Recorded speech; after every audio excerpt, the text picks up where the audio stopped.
This happened back years ago. My parents had left our home in Lancaster, Pennsylvania, for a 3-day business conference, and I was left in charge of my 15-year-old sister Megan.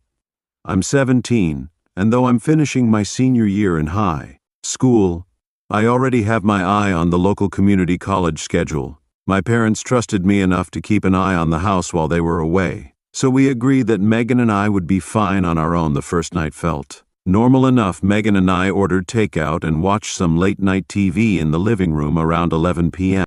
She started feeling uneasy. The house creaked in the wind and every small noise seemed to echo in the emptiness. I tried to calm her down, joking about how our old pipes and drafty windows like to perform at night eventually.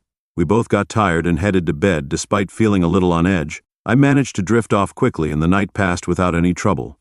The second day went by like any other. Megan spent the afternoon on the phone with her friend chatting about a biology project.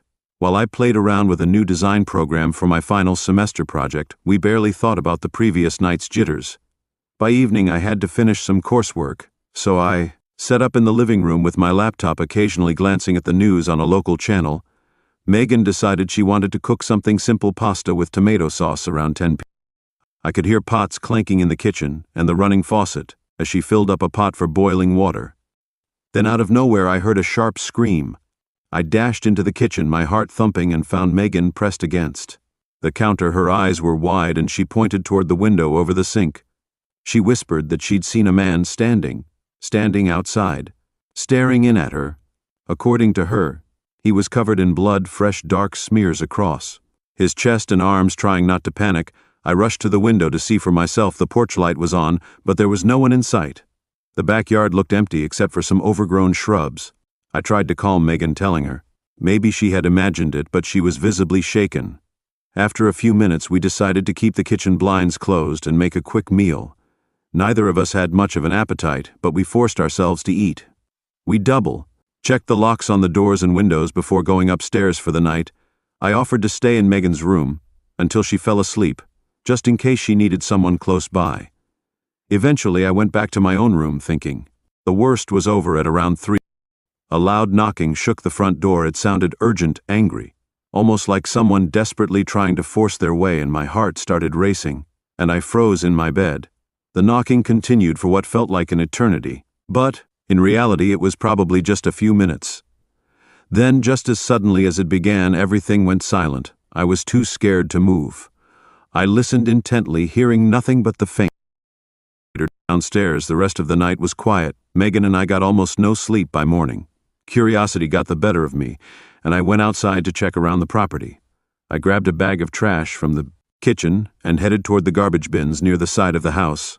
That's when I saw him, a figure lying face down in the grass near our small vegetable garden. At first I thought maybe he was injured, so I inched closer, calling out to see if he could hear me. When I finally stood over him, I realized he wasn't breathing. Blood covered his shirt, and his face was turned away. I felt my stomach tighten. I didn't recognize him at all. My hands shook. As I fumbled for my phone to call the police, Officer Henderson arrived with 2 other officers, carefully examining the body. They asked Megan and me a barrage of questions. Had we heard any gunshots? Did we see anyone outside? Could we identify the man? We told them everything, how Megan saw someone the night before the knocks at the door. The officers looked concerned, but they were just as puzzled as we were. They removed the body and told us they'd be in touch if they learned more. We never even got a name for him. None of our neighbors claimed to have seen anything unusual, and there were no missing person reports that matched the description. Mom and Dad came back later that afternoon, worried out of their minds. When they heard what happened, they questioned us over and over, but we had no more answers to give. Megan was still rattled, and I couldn't explain the feeling of dread that had settled into the house. To this day, no one has ever identified the man or discovered why he ended up in our yard. The police never found any evidence of foul play aside from his injuries, and they offered no closure about who he was or how he got there that night. We were just 2 teens trying to manage on our own, and we got pulled into something we still don't understand. All I know is that every time I pass by that kitchen window, I can't help imagining what Megan saw: a figure standing there in the dark, covered in blood, watching us through the glass. And I keep asking myself the same question: why our house? Why us? We never got an answer last month. My Husband Nate and I decided we would spend a quiet weekend at our old family farmhouse in rural Missouri. Nate serves in the U.S. Army stationed at Fort Leonard Wood, but at the last minute his request for leave was denied, he told me I should still go and bring our kids, Addis, who's 8, and Connor, who just turned 5. It was supposed to be an easy getaway from the bustle of city life. I've driven trucks for years. Picked it up for my dad, who worked long hauls most of his life. So the plan was for me to load the kids into our old Dodge Ram and head to the farmhouse alone. It's about a 3-hour drive from our house in Springfield to the property near a little town called Willow Falls. Normally the route is pretty serene stretches of 2-lane highway rolling and farmland. As far as you can see, that day, June 15th, we left around noon. The kids were excited, rummaging through their backpacks of snacks and coloring books while I navigated the back roads. The weather was decent, low 80s, little breezy, and there wasn't much traffic. Honestly, I felt relaxed. Driving a familiar route with minimal congestion can be almost therapeutic. We were maybe an hour into the drive when I noticed a beat-up maroon sedan trailing behind us. At first, it wasn't anything special, just another car on the road. But after 10 minutes I realized it never tried to pass me, and we were on a stretch with dotted lines where passing would have been easy. It just hung there a few car lengths behind, matching my speed. I tried to shake off any worry.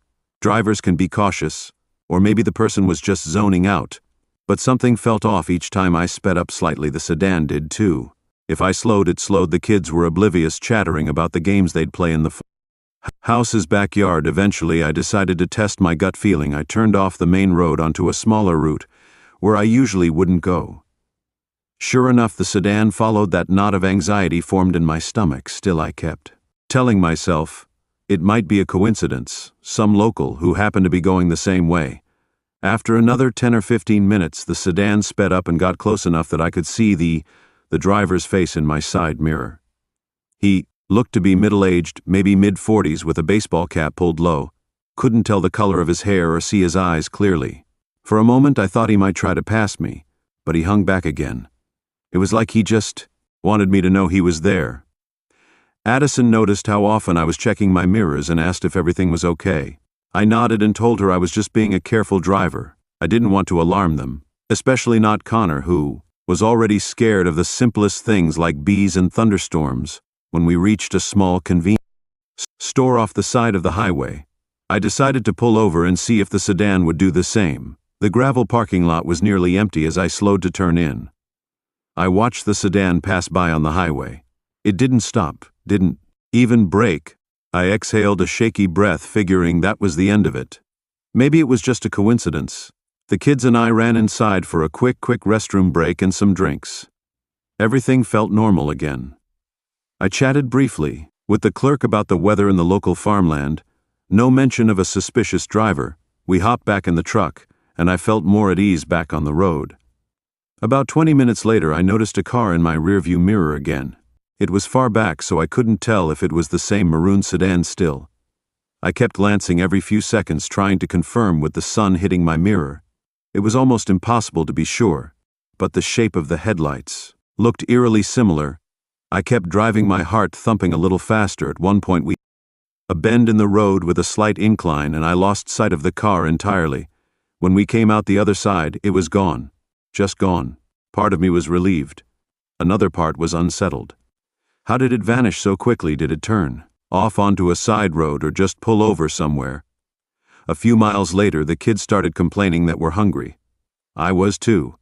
There was a rest area about 5 minutes up the highway, one I've used in the past. I signaled and took the exit, half expecting the maroon sedan to appear in my mirror again, but it never did. The rest stop was practically empty, except for one semi-parked at the far end. I parked close to the rest building, making sure to stay near.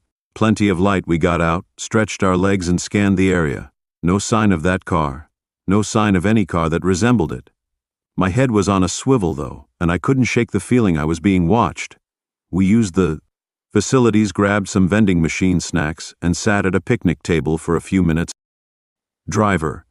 An older woman walked by with her dog and gave us a polite nod but didn't say much. I started feeling a little silly, like maybe I'd blown the situation out of proportion, so we loaded back into the truck, ready to finish our trip to the farmhouse. I kept checking my mirrors as we merged back on the highway. Nothing strange, just normal vehicles, random semis, the usual. The rest of the drive was smooth when we finally pulled onto the dirt road that led to our old farmhouse. The kids cheered, the sun was setting, and that warm glow settled over the fields. The tension I'd been feeling began to melt away before we dive into the next story. If you're visiting our channel for the first time, don't forget to hit the subscribe button and turn on the bell icon to stay updated with our upcoming scary stories. I lost my princess back in 2012. It still hurts to say it out loud.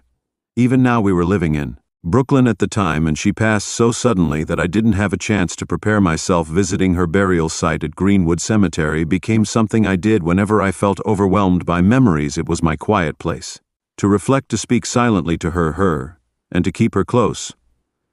If you've ever lost someone dear, maybe you know the pull of a cemetery at night. There's a strange sense of comfort in the stillness, but I guess it's also a bit eerie to be around so many graves. When the sun goes down for me, it used to feel like I was sharing a private moment with my little girl, hoping she could hear my thoughts. One evening, I couldn't sleep. It was late around, and this wave of sadness just took over. The urge to see her rest place was too strong to ignore. A close friend once cautioned me about hanging around cemetery grounds after dark, but I couldn't help myself. In my mind, it was her anniversary that night, though the exact date had passed a few days before I convinced myself that I needed this visit more than anything. The air was unusually still, and the temperature had dipped even though it was early fall by the time I arrived at the gates of Greenwood Cemetery. It was approaching 10:30 p.m. Under the dim glow of a distant street lamp, I noticed how empty the street felt. There were no cars, no passers-by, just me stepping onto the pavement with nervous energy swirling in my chest. I'm not proud of this next part, but the gates were slightly ajar. I know the cemetery technically closes at dusk, but sometimes the staff forget to lock up one of the side entrances. Or maybe they assumed everyone was out. Either way, the door gave with a little push and I slipped inside Greenwood. Wood Cemetery is massive by day. It's serene, filled with beautiful sculptures and winding pathways at night, though shadows claim every corner, and the comforting hush of daytime turns into something ominous. My footsteps on the gravel seemed unnaturally loud, crunching with every step. I tried to walk softly, as if not to wake anyone. As I made my way to my daughter's resting, I found myself glancing around. It felt like someone was watching. It's silly. I know I've been there dozens of times, and not once had I encountered anything more frightening than a stray cat. But there was this strange weight in the air, almost like the cemetery was holding its breath. When I reached her headstone, I knelt down, feeling the damp grass soak through the knees of my jeans. I whispered a few words, things I wished I could have said before she passed. My eyes started to tear up, and my voice quivered. Maybe it was the quiet or just the raw grief, but I began to notice noises I'd never heard before. Soft scuttling behind me, a faint shuffle of feet, or maybe just the wind. That's when I saw them off in the distance. At first it was just one figure, then two, then three, standing in the faint moonlight. They seemed to be wearing long white gowns. My immediate thought was that maybe they were caretakers or some volunteers doing a nighttime ritual, but caretakers in white gowns. That no sense. They moved in a slow, deliberate way, not speaking to each other. Their heads turned in unison, scanning the rows of graves. I didn't hear any voices, but I felt the tension spike in my chest. Something about their presence didn't seem right. I tried to reassure myself that it could just be a family performing a memorial vigil, or maybe a group of midnight paranormal enthusiasts. But the longer I watched, the more unsettled I felt. I thought about calling out, but decided against it. The fear of drawing attention to myself was stronger than my curiosity. Instead, I slowly rose to my feet, ready to head back. But the moment I stepped away from my daughter's grave, my shoes scuffed the gravel and made a loud scrape. One of the figures snapped its head toward me as though it heard the sound clearly. My heart pounded at that moment. I realized they might come over. I didn't know what to expect, kindness or threat. I took a few careful steps backward, hugging the curved line of headstones. I tried to keep my footsteps light, then I risked a glance over my shoulder. All three figures were coming toward me, still at that steady, silent pace. I couldn't figure out their expressions because the moonlight gave them blank, pale faces. My stomach knotted as I noticed there was no clear sign of a flashlight or any other illumination with them. They just glided forward, gowns brushing the ground. I moved faster, winding through a narrow path lined with tall, all ornate tombs. By now my mind raced with questions. Who were they? Why were they there? At that hour, dressed like that, my memory blurred as I turned corner after corner, trying to find the main path that would lead me to the exit. Somewhere behind me, I heard what sounded like whispering, low and urgent. It could have been the wind sifting through the gravestones, or it could have been them. I felt the prickle of panic intensify, and I realized I was getting turned around in the dark. Normally, I knew my way around, but the fear made every turn unfamiliar after what felt like an eternity. The faint glow of the street lamp near the entrance appeared between the silent silhouettes of mausoleums. Relief surged through me, and I all but sprinted toward it. The gate was still half open, and I slipped through it, nearly stumbling onto the sidewalk. I paused, trying to steady my breathing for a moment. I considered calling the police. But what would I even say that I saw 3 people in white gowns? It sounded so bizarre, almost comical, and they hadn't done anything explicitly illegal that I could prove. That's when I noticed something that made my stomach drop. Across the street, parked in the shadows, was an older model van. Its headlights were off, but there was someone in the driver's seat watching me. The shape in the window leaned forward when I exited the gate. My pulse hammered in my ears again. I couldn't see any detail, just a silhouette. Before I could react, the van's engine started, headlights remained off, and it rolled down the street. With a dull hum, I stood frozen in place until it disappeared around the corner. I hurried home, darting glances over my shoulder. The entire way, sleep didn't come easily. That night, questions spiraled in my head. Were the 3 figures connected to that van? Had I stumbled onto something I was never meant to see? Or were they just random strangers, maybe performing a late-night ritual for their own reasons? I haven't returned to Greenwood Cemetery after dark since that night. In the daylight, it still feels peaceful enough for me to visit my daughter's grave. This story takes place back in 2010 to 2012. I was about 10 to 12 at the time. My dad was newly divorced from my mother and moved out to a rundown trailer park. It was off a main highway. It was basically a dump-turn trailer park. There were all kinds of people living there. Crack sheds, drug dealers, illegal immigrants. There was no discrimination. This place was not safe for children, but this was all my father could afford after being with nothing from my mother. He was given weekend visitation, and we would go over there from Friday until Sunday. I have 3 sisters, 2 older and 1 younger. We were all about 3 years apart, ranging from 8 to 14 years old. My dad still had to work on Saturdays and would tell us to stay put inside, but of course we never did. The lot consisted of 3 lanes of trailers, and actually my aunt on my mother's side lives on the same lane as us, and her trailer was the last one. When my dad was at work, we would do kid things like run around the fields in the backyard, or try to find other kids to play with. My older sisters didn't have trouble making friends their age, but my younger sister and I only had each other. Most times we'd play by ourselves away from our sisters, only because they would kick us out of their circle and say this was the big kid group. This one time we overheard our older sisters and their friends say they wanted to go down to the creek. We were never allowed to go the creek without our dad because it was pretty dangerous to get to it. You had to go past the last trailer, which was my aunt's, and then go through the small clearing until you find a drop-off. Then at the drop-off was a very deep hill and not a smooth hill. Either you had to be cautious going up and down, or you could fall about 10 to 15 feet down.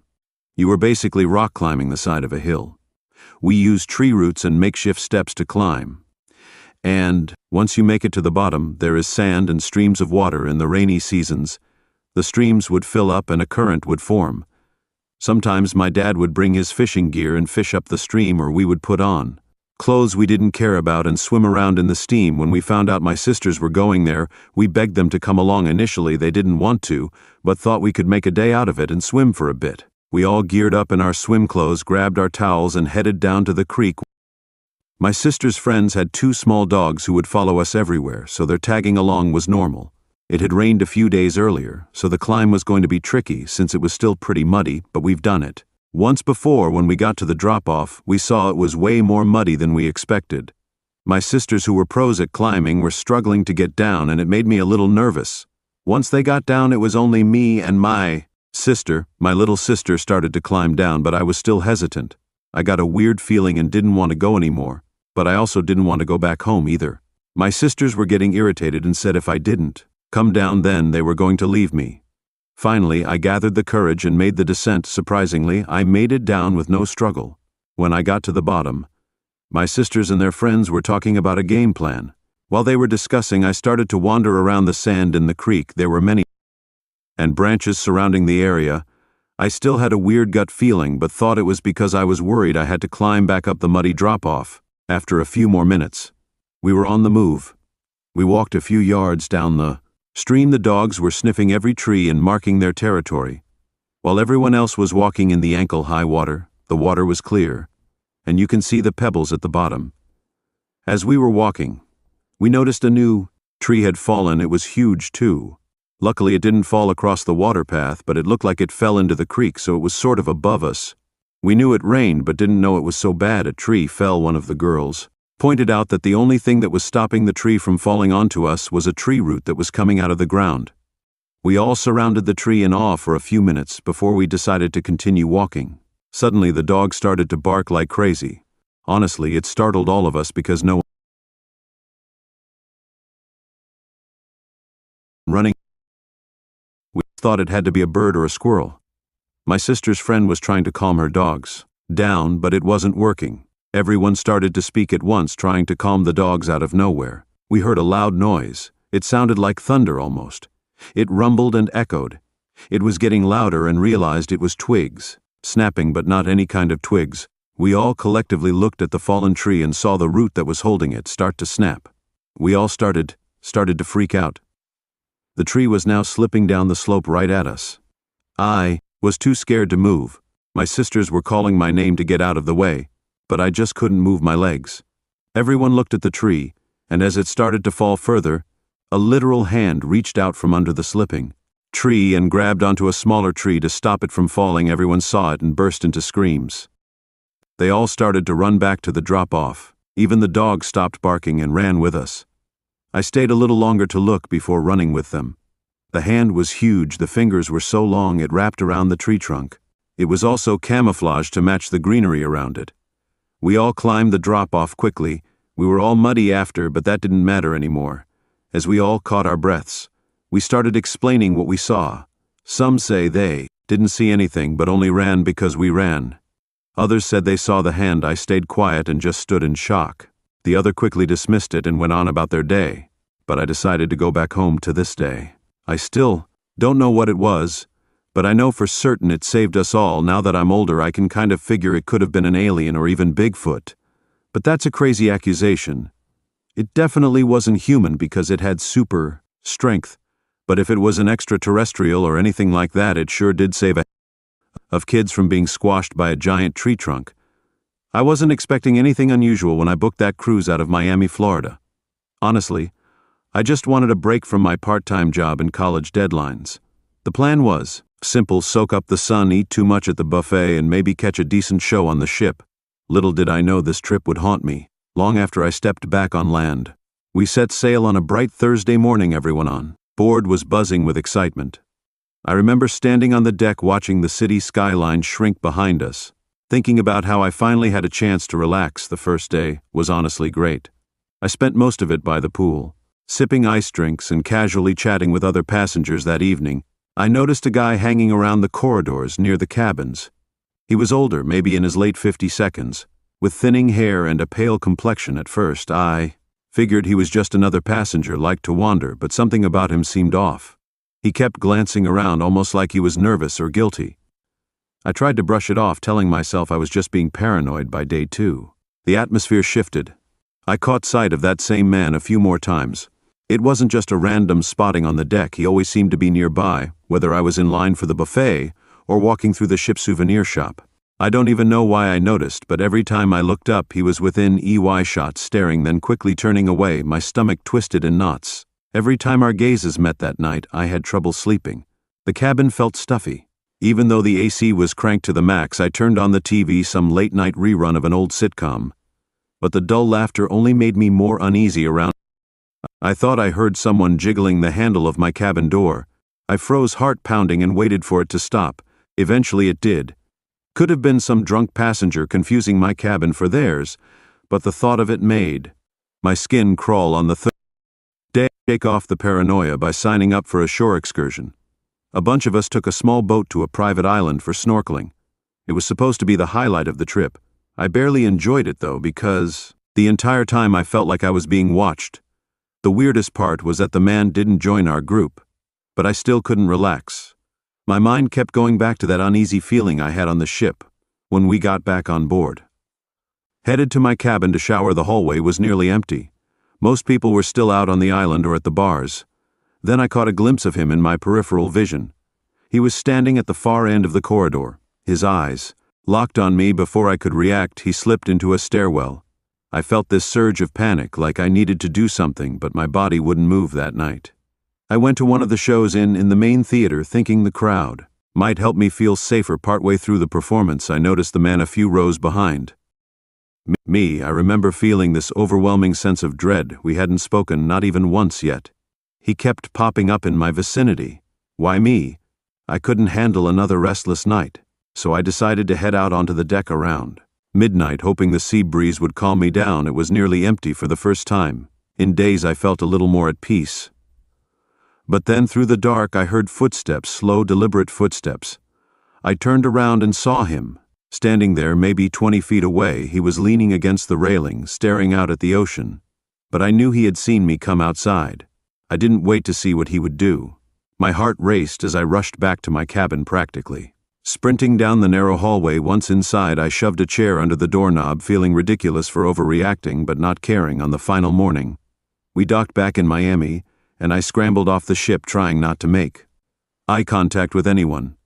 As I waited to pick up my luggage, I glanced over and spotted him, suitcase in hand, not even pretending to be busy. He just stared in my direction with the strangest expression, like he knew something I didn't. Or maybe he was just satisfied. We never exchanged words. Never had a confrontation, yet something about his presence left me unnerved in a way I still can't fully explain.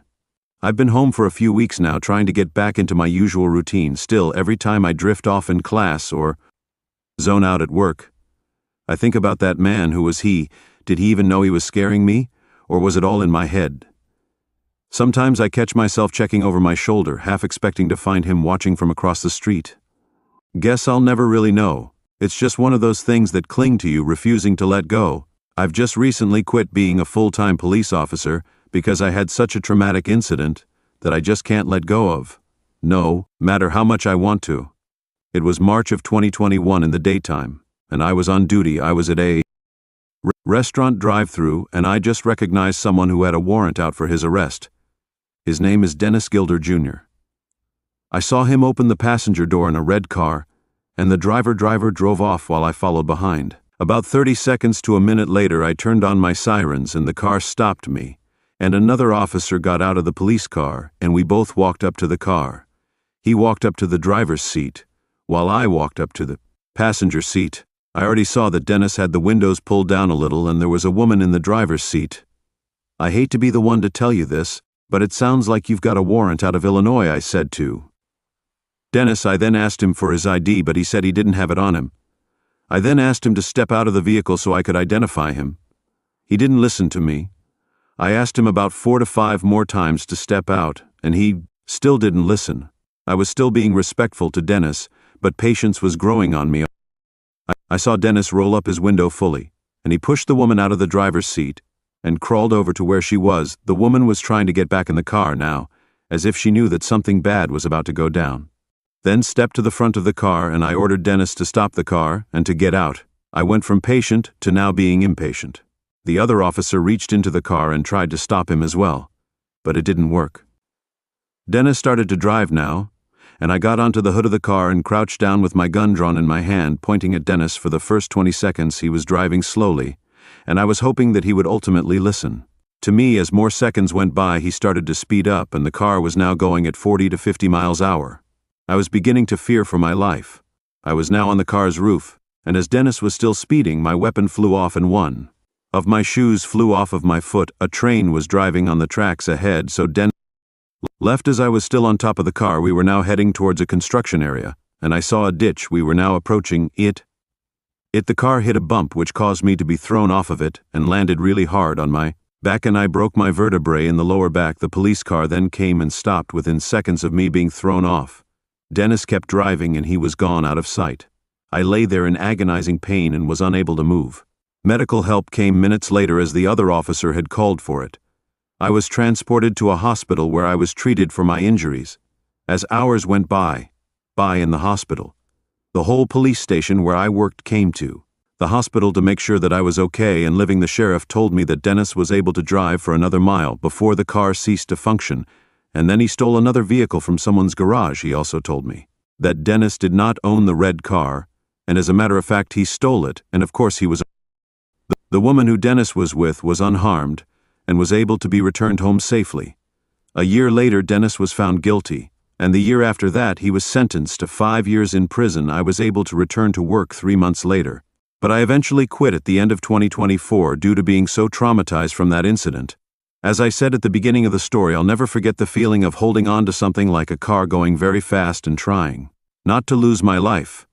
It took me a year to fully recover from my broken vertebrae. And now I'm more careful whenever I do something related to strength, because I don't want to re-injure my back. Dennis apologized to me, and I forgave him when he gets out of prison. I honestly hope he turns his life around for the better and becomes a better person. In 2017, I had taken my SUV deep into the wilderness, far from paved roads and towns. It was a multi-day off-road camping trip, and I craved isolation. My plan was simple: find scenic under the stars. I filled my tank with gas, packed plenty of water, and brought other necessary things. I felt a rare sense of freedom as the city disappeared in my rearview mirror. After hours of navigating rocky paths, I found a small clearing near a quiet stream. The water barely flowed, but its soft trickle made a soothing backdrop. Towering pines surrounded me, casting long shadows as the sun dipped lower. There were no signs of people, just the rustle of leaves and birds calling in the distance. It was perfect. I set up camp, built a small fire, and cooked a simple meal. As darkness fell, I sipped tea and watched stars dot the night. Sky wrapped in a warm jacket. I felt at peace, alone but content. I leaned back in my chair, enjoying the quiet. When the chill grew sharper, I retreated to my SUV. I had converted the back into a makeshift sleeping space, removing seats so I could stretch out. After zipping myself into a sleeping bag, I turned off the lantern and closed my eyes. The silence was comforting, and I fell asleep quickly. Sometime later, I woke up abruptly. A sound reached my ears, low, rhythmic, and distant. It wasn't an animal or the wind. It sounded like chanting. I froze, listening. The voices were faint, carried by the breeze. My mind raced. I hadn't seen anyone for miles who could be out here. Why would they be chanting in the middle of the night? I grabbed my knife from beside my sleeping bag and strained my ears. The chanting continued, faint but unmistakable. My heart pounded as I debated what to do. There was no battery and no way to call for help. I told myself it was probably a group camping nearby, even though it made little sense. Gripped the knife tightly, forcing myself to lie back down. Somehow I drifted off again, the sound still lingering in my mind. Then came the knock. It started softly, tapping against the glass of my SUV. My breath caught in my throat. The tapping grew louder, deliberate. My pulse raced as I tried to stay silent, barely daring. The windows were fogged from my breath, but I could see a faint shadow. A face pressed against the glass, peering inside. Instinct took over. I let out a loud guttural scream, something primal and raw. The figure jerked back. Startled for a brief moment, I saw wide eyes staring at me before they turned and vanished into the darkness. No sound of footsteps, no breaking branches, just silence. I sat frozen, clutching my knife. My chest heaved as I tried to make sense of what had just happened. Who was that? What did they want? The questions swirled in my mind. I started the SUV, flooding the clearing with light. The headlights revealed only trees and shadows. No sign of the person who had been at my window. I kept the engine running for over an hour, scanning the woods and jumping at every small sound, when exhaustion overtook me. I reluctantly turned the engine off to conserve fuel, gripping the knife until my hands ached. Morning brought some relief. I stepped out, cautiously scanning the ground around my. In the dirt, I spotted footprints, small and faint, as though someone had been barefoot. My stomach churned at the thought. I packed up quickly, eager to leave. The forest no longer felt inviting. I needed distance, a safer spot. I drove for hours, following winding dirt roads that seemed endless. Every sound put me on edge. Every shadow made me flinch. Eventually, I came across another clearing, this one near a rocky hill. The sun was high, casting warm light. Over the area it felt safer than the last spot, though I couldn't shake the unease from the night before. I spent the afternoon staying busy, checking my gear, gathering firewood, and trying to distract myself. But as the sun began to set my nerves frayed again, I built a larger fire than usual and set up a circle of sticks around my camp, hoping they might alert me if someone approached that night.